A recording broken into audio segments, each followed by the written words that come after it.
committee for this wonderful report.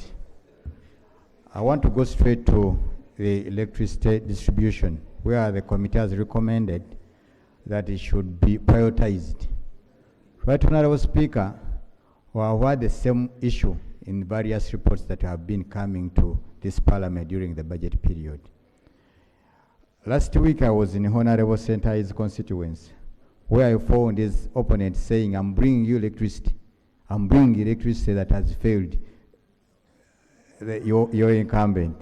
So I want to know, Right Honorable Speaker, the government to give us an update about electricity distribution in the places that do not have electricity, like Bokoma Simbi, my area where I come from. Kasewera Parish, Shiriamenvo, where I come from, and other areas. We need an update. Whether you prefer giving the knowledge to the opponents, like I saw Honorable Center is all. Second, Right Honorable Speaker, I'm speaking about, I also thank the committee for recommending more money to umbrella projects. But we also need to know which towns are going to be the beneficiaries of this project. Because they do it as a collective way. We end up, you find many towns, Buyoga, Misambu, Kasewera, Chiriamenva, and others, they have no water.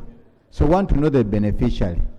And Right Honorable Speaker, we also need to maybe to look more into the umbrella project, especially its operations, because we see money here that comes, but with the beneficiaries, we don't benefit out of it. I think the Madam Minister will tell us more about that.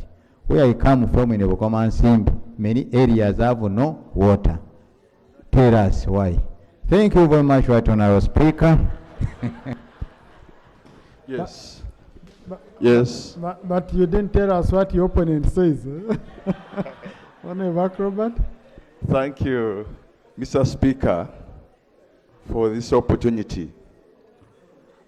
Mr. Speaker, I would like to seek clarification on the issue regarding delay in payments to the contractors. Mr. Speaker, every time and again, this House appropriates some money, including giving some supplementary budget. Now I wonder why the issue of delay in paying contractors arises. Secondly, Mr. Speaker, it is as if some contractors are given more contracts than the capacity. In my area, I have Modest Company Limited. It was contracted in year 2019 to date. And as if these contractors have a multiple of contracts in Unyangabo, Kasese, Kabarole, etc. And it is the reason why there's a lot of stranded projects. As I conclude, Mr. Speaker, in my constituency, we have 2 power plants. One on the River Ndugutu, another one on the River Singila. But we have a challenge of power outage. We have a challenge that out of 14 administrative units in my constituency, only 4 are connected with the power. I want to seek clarification why, even when we are producing power, the 10 administrative units are not yet connected. I thank you, Chair. Thank you, Honorable Senyonyi, Honorable Sime Julius.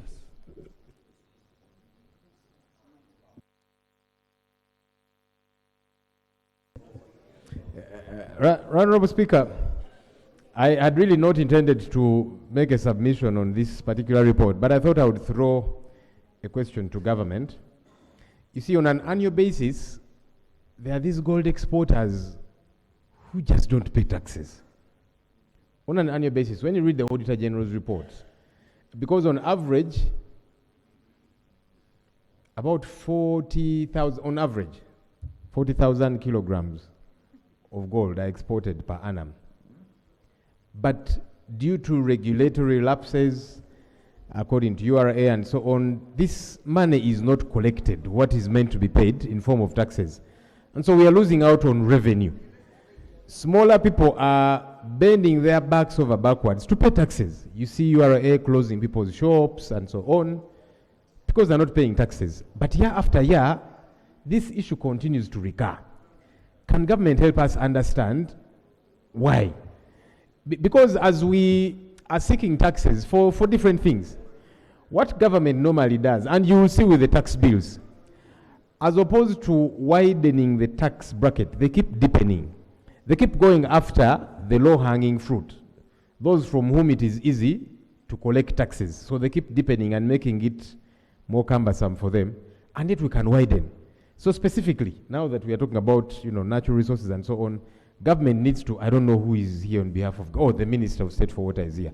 There's a minister for energy, Honorable Uedcl. Oh, I had not seen him. There you are.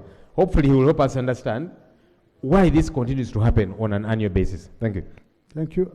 Honorable Sime Julius. Then I go this side. Thank you, Mr. Speaker. And I thank the chair of the committee for the report.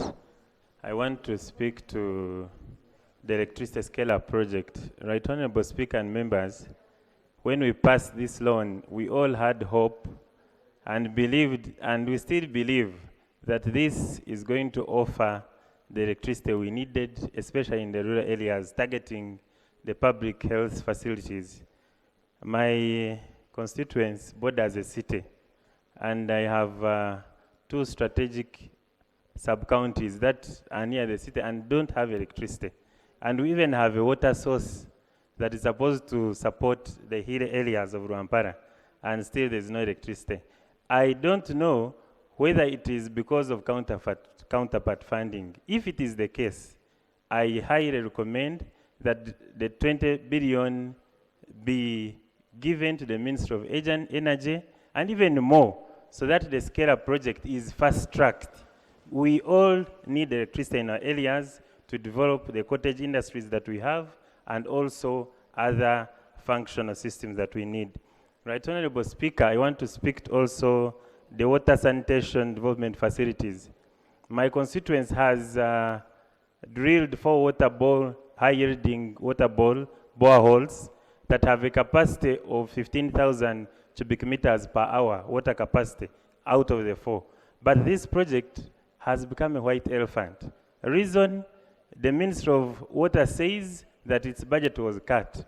I see the recommendation that they need 33 billion. Can we improve this better so that we can have areas like Rwampara, which are here, that are at a dismal 16% safe water access, have access to clean water? Right Honorable Speaker, the women where I move, they all say they do not have water for homestead use. It is important that we address this challenge, especially, and also provide the 50 billion that is needed to provide safe and clean water at the villages. I thank you, Right Honorable Speaker, and I recommend that we provide enough water and make the Ministry of Water, especially the water sector, a priority area so that it can be served fully. I thank you. Now, honorable colleagues, there's another problem we are facing. I don't know your areas, but a very good example is my constituency. The only water source that we had has now, the capacity has reduced by 70%. Why? Because someone planted eucalyptus nearby. They completed its drying at a very, very terrible rate.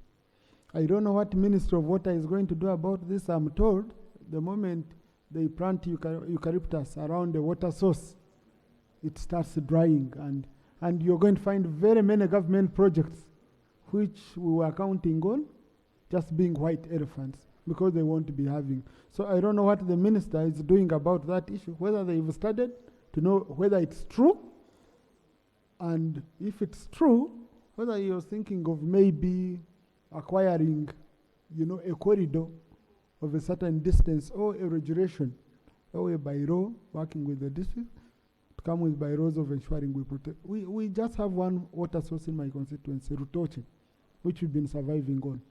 Now it's empty, you know. Yeah. We have milk. So the cows can't give us milk if they don't have. Yes. So I'll go with Honorable Okoto Gong. I go with Honorable Taylor, Dr. Tara, as I come here. I'll just come like this, Honorable Amwaka.